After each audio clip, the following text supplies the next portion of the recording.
এই যে তোমরা যে আমার হাতে টাকাটা দেখতে পাচ্ছ, এটা নিয়ে প্রচুর বড় একটা গল্প আছে। আর এইখানে আছে 20,000 টাকা।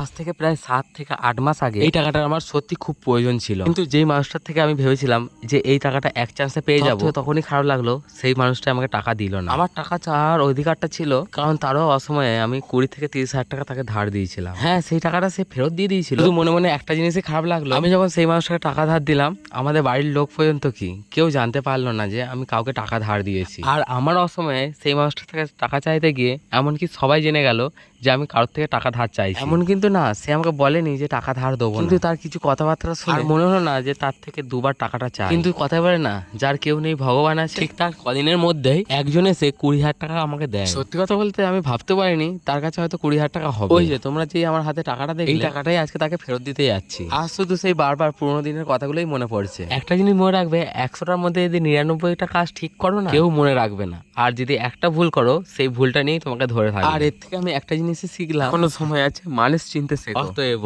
কারণ মায়ায় জড়িও না, কারণ ছবির পাশে দাঁড়ানো বন্ধু ছবির থেকে আড়ালে দাঁড়ানো বন্ধুর অনেক তফাৎ। ভালো থেকো, সুস্থ থেকো, আর আমার মতন কেউ ভুল কাজ এরম করো না। ওকে, আজকের মতন টাটা।